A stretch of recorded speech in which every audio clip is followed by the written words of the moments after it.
After everything I sacrificed for you kids, this is the thanks I get. You'll regret it when they're gone. 4 people who did the hardest thing there is. They walked away from a parent. And if one of them sounds like your own family, then hear this first. You are not crazy. And you are not alone. These are their stories. Our first story comes from a woman I'll call Maya. There are 2 kinds of children in a family like mine. There's the golden one, and there's the other one. My sister was the golden one. I was the other one. And for the longest time, I genuinely believed that was just the truth about me. That she was easy to love, and I was difficult. That's the part nobody tells you. You don't grow up thinking you're being treated unfairly. You grow up thinking you're the problem and being treated accordingly. My sister could do no wrong. When she failed a class, the school had failed her. They'd let her down. They hadn't seen how gifted she was. When I failed one, I was lazy. I was ungrateful. I was throwing away everything they'd sacrificed for me. Same house, same 2 parents, 2 completely different childhoods, running side by side under one roof. And my mother had this way of telling little stories about me to other people while I was standing right there in the room. Oh, Maya's always been so sensitive, so dramatic. You have to be careful what you say around her. She takes everything to heart. Smiling while she said it, warm. And everyone would chuckle, and I would learn one more time that the safest thing I could possibly do was say nothing at all. I'll give you one example, because people always want an example, and it's hard because no single one of them sounds like much on its own. That's the trick of it. When I was 10, my sister broke a vase, our mother's favorite, the one from her own mother. My sister broke it, messing about, and she panicked and she said it was me. And my mother didn't even investigate. She didn't ask a single question. She just turned to me with this weary, unsurprised face, like, of course it was you, and I lost a week of anything nice over a thing I hadn't done. And I remember my sister catching my eye across the room, and she wasn't even sorry. She'd just learned the same lesson I had from the other side, that in this house, I was the one things got pinned on. And that was who we both understood me to be forever after. What Maya's describing is the scapegoat and golden child split. And it isn't about the children's personalities, it's a system. One child is handed everything the parent can't bear to see in themselves, the other is handed the parent's pride. And she's just so sensitive, said warmly to a room, is a quiet piece of what's called Darvo. The story gets flipped so the person being hurt becomes the person who's difficult. The turn, for me, came in my 30s, in therapy. And not even because of my family. I'd gone because of my marriage. And one session, my therapist just asked me, really gently, to walk her through a normal Sunday from my childhood. So I did. I didn't dramatize it, I just described it. The walking on eggshells. The way the mood of the whole house depended on my mother's mood. The punishments that didn't match anything I'd done. And my therapist went quiet for a moment, and then she said, "Maya, that isn't normal. That was not okay." And I burst into tears because I was 34 years old, and it was the first time in my entire life that anyone had ever said it out loud. I tried to talk to my mother about it once. I was so careful. I wasn't accusing her of anything. I just said that some of it had been hard for me growing up and that I wanted us to understand each other better. And she looked at me like I had reached across the table and slapped her. And she said, "After everything I sacrificed for you kids, this is the thanks I get. You've always wanted to paint me as the villain, And I realized, standing in that kitchen, that there was no version of this conversation. None. Where she was ever going to say, "I'm sorry." Not because she couldn't remember. Because in her story, she was the one who had been wronged. By me. For remembering it at all. And that's the wall so many people hit. You don't need them to grovel. You just need them to say it happened. And they can't, because admitting it would collapse the whole story they've built about themselves. When you finally accept the apology is never coming, what you feel is grief. A specific, lonely grief that almost nobody around you will understand. You are mourning a parent who is still alive. I went no contact 2 years ago. My sister still won't speak to me.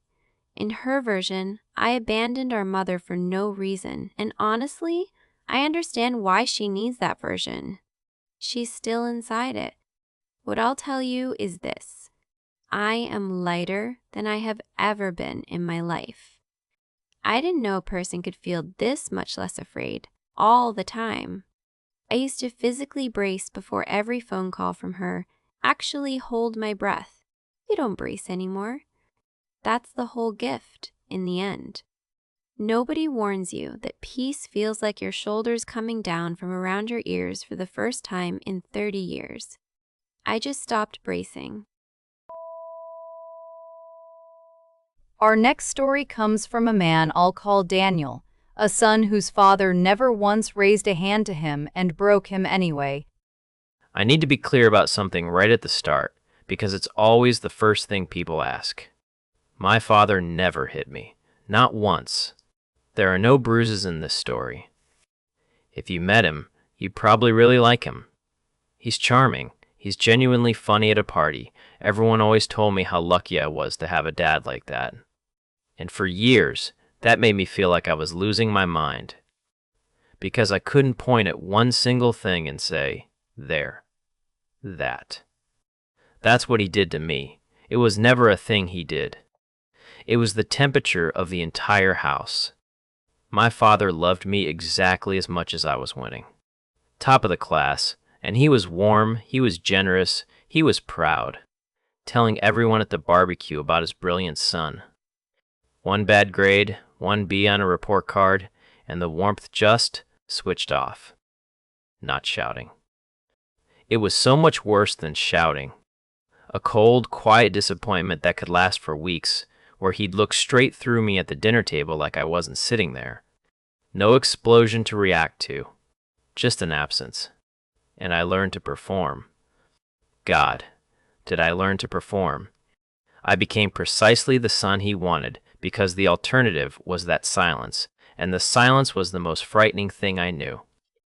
I can tell you the exact moment I understood the rules, even though I didn't have words for it then. I was maybe 9. I'd come second in a swimming race, second out of the whole county, and I was thrilled. I ran to him with the ribbon. And he looked at it, and he looked at me, and he said, second. Just that. Second. And then he was quiet, in the car, all the way home, and at dinner, and the next morning. Days of it. Over a silver ribbon. And I learned, the way a child learns not to touch a hot stove, that there was no such thing as good enough. There was winning, which bought me a father for a little while, and there was everything else, which bought me the cold. So I stopped bringing him the ribbons unless they were gold.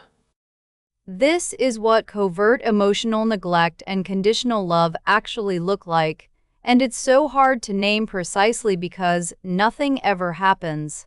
There's no incident to point to.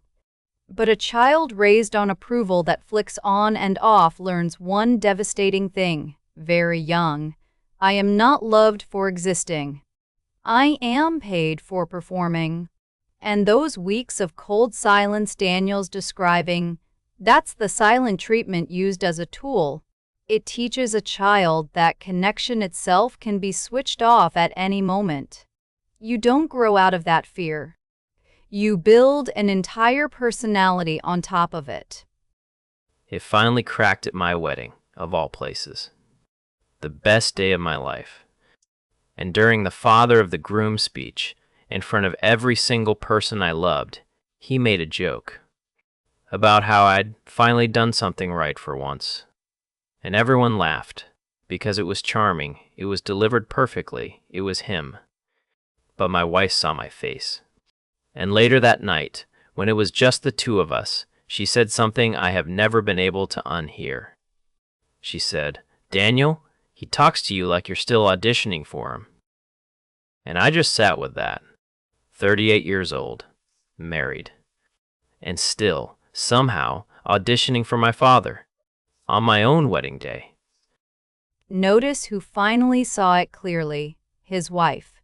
From the outside, that is so common it's almost a rule. The people raised inside these systems usually can't see the water they're swimming in. It takes someone from outside the family to say the way they talk to you is not okay. If a partner or a close friend has ever gone quiet and careful after watching your parents speak to you, pay attention to that reaction. They're seeing the thing you were trained your whole life not to see. I didn't do a big dramatic cutoff. I want to be honest about that, because it wasn't a door slamming. It was quieter than that. I just stopped auditioning. I stopped phoning to report my achievements to him. I stopped chasing the warmth, because I finally understood that the warmth was a wage, and I didn't want to earn it anymore.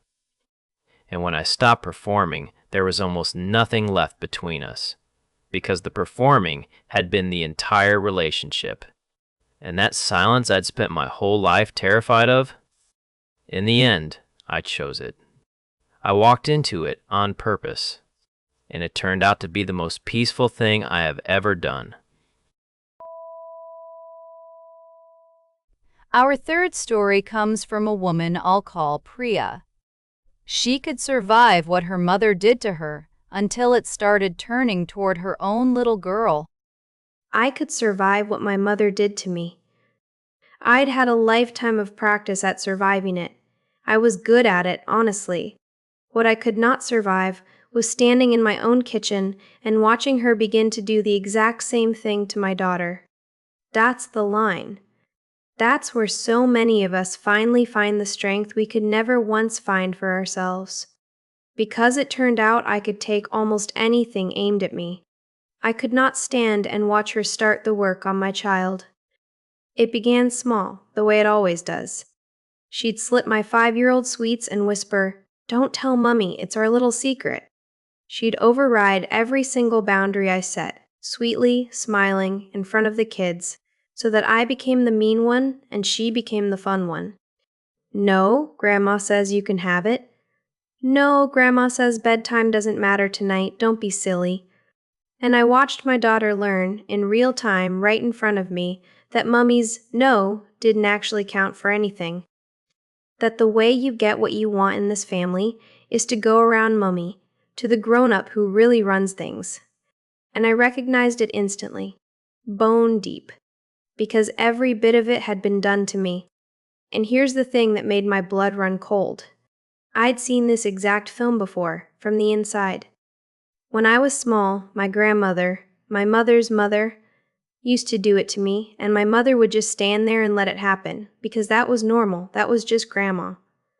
And now here was my mother, doing the identical thing to my daughter, and fully expecting me to stand there and let it happen too, because that's just Grandma. 3 generations of women being taught that a grandmother's wants outrank a mother's word. And I was the first one, in all that time, who turned around and said, no.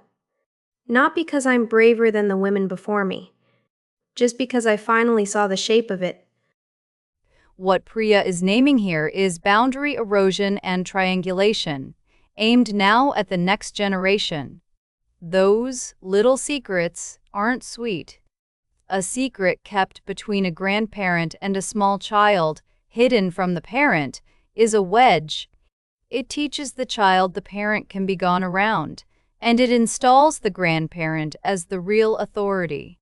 And undermining your no in front of the child, again and again, makes the protective parent the villain and the boundary crosser the fun one. It's the same triangulation that ran the last generation, just pointed at a fresh target. The day it ended for good, my mother took my daughter to get her ears pierced. Without asking me, I had said, specifically, clearly, more than once, not yet. She's too little. Let her choose that for herself when she's older. And my mother took her anyway, and brought her home absolutely delighted with herself, and when I couldn't hide how upset I was, she said, right there, in front of my confused, crying little girl, "Oh, don't make a scene, you'll upset the child. Oh, I'm her grandmother. I have rights too." And there it was. Rights. Rights. To my daughter's body. Over my own? No, as her mother. And I saw the next 20 years play out in a single second, my daughter learning everything I'd had to spend a fortune in therapy unlearning. And I thought, with a calm that surprised me, absolutely not. Not her. This stops with me. I have rights too. Sit with that phrase, because it gives the whole game away. A child experienced as a possession to hold rights over, rather than a little person to be in a relationship with. And what Priya did in that second is the most important move in any story we tell on this channel. She saw the pattern as a pattern, not a difficult grandmother, not one bad day. A system, running exactly as it ran on her, reaching now for the next child in the line. Seeing it as a pattern is what finally makes it possible to refuse the whole thing at once. We're 18 months, no contact now. And the hardest part, the part that genuinely nobody warned you about, is that everyone treats you like you've cruelly cut a sweet old lady off from her only grandchild for no reason at all. They don't see the 30 years. They can't. They just see a grandmother without her grandkids, and they quietly decide that you must be cold or bitter or cruel. And I've had to make my peace with being the villain in a lot of other people's versions of this. Because in the only version that actually matters to me, my daughter's, she is growing up with a mother whose no means something. She will never have to unlearn what I had to unlearn. And that is worth being the villain for. Every single day. And our last story comes from a woman I'll call Hannah, who went back once and learned exactly why you can't. I want to talk about the sentence because everyone says it to you the moment you set a boundary. You'll regret it when they're gone, as though the very worst thing that could ever happen to me, the thing I should fear above all others, is feeling sad at a funeral one day. I heard it from aunts, from old friends, from total strangers on the internet. You'll regret it when she's gone. And I need to be honest with you, for a long time it worked on me. It's the whole reason I went back. Because I did go back, once. That's the part people don't talk about nearly enough. After my first real attempt at distance, my mother reached out, and she was different, warm, remorseful, saying every single thing I had waited my entire life to hear her say. She cried on the phone. She told me she knew she'd made mistakes, that she hadn't been the mother I deserved, and I fell into it like falling into warm water, because of course I did. It was everything I'd ever wanted. And it lasted about 3 months. And then, the very moment I was properly back, the moment she was sure of me again, sure I wasn't going anywhere, it all came back. Every bit of it. And worse than before, actually, because now she knew that I'd come home once, and that meant she knew I could be brought home again. And I'll tell you how I knew it had relapsed, because it wasn't a big blow-up. It was small, and it was surgical. We were planning my daughter's christening, and my mother wanted it done her way, her church, her guest list, her caterer. And when I gently said no, we'd like to do it ourselves, the temperature just dropped. That old familiar drop I knew from childhood in my body before my brain even caught up. And then came the phone call to my sister, and then my sister calling me to say I was being difficult with Mum again after she's tried so hard. And I stood in my kitchen holding the phone and I thought, there it is, 3 months. That's what her remorse was worth. 3 months and a christening she couldn't control. What Hannah walked straight into has a name: the hoovering and honeymoon cycle. And it is not a genuine change of heart. That sudden warmth, the tears, all the things you've longed your whole life to hear, arriving at the precise moment you start to leave. That isn't remorse, it's retrieval. And the relapse afterward is so often sharper than before, because your coming back removed the only thing that was ever driving the performance. Real reconciliation is possible with a person who does the actual work. It is not possible with a person for whom the warmth was only ever the bait. So let me finally answer the sentence. Will I regret it when she's gone? Maybe. I'm not naive. Grief is complicated, and I might. But here is what I've decided, and I've made my peace with it. I would rather feel sad at a graveside one day for a relationship I was never able to safely have than spend the 20 years before that graveside being slowly taken apart, piece by piece, in exchange for the promise of feeling slightly better at a funeral. Because that is the actual trade people are asking me to make. When you lay it out plainly like that, it isn't even close. I want to underline what Hannah just did, because it may be the single most important reframe on this whole channel. You'll regret it when they're gone asks you to trade decades of your real, present, daily life for the anticipated feelings of one future afternoon. Put in plain light, it's not much of a bargain. And regret, if it ever comes, is something a person can carry and grieve and heal, being slowly dismantled year after year to pre-purchase a lighter funeral. That is not something you heal from, and you don't get those years back. 4 people, 4 families that looked completely different from the outside. And yet if you listened closely, you heard the same machinery running underneath every one of them. I want to name it before we finish, because seeing the pattern is the thing that sets people free. In every single story tonight, the person who was hurt was quietly made responsible for the feelings of the person who hurt them. Maya was made responsible for her mother's image. Daniel for his father's pride. Priya was expected to hand over her own child to keep her mother happy. Hannah was told her job was to prevent a future regret at a funeral. That's the thread. In these families, love flows one way. The child manages the parent, and it's dressed up as closeness, as respect, as family. And the moment the child stops managing, stops performing, stops absorbing, they're told they've become cruel. That reversal is not an accident. It's the whole mechanism. So if you recognized your own family in here tonight, let me say a few things plainly. First, you are allowed to not know yet. Most people don't cut off. They go low contact first. They try gray rock. They keep the door open for years, hoping for the one conversation that changes everything. Not weakness. That's a person trying every other exit before the last one.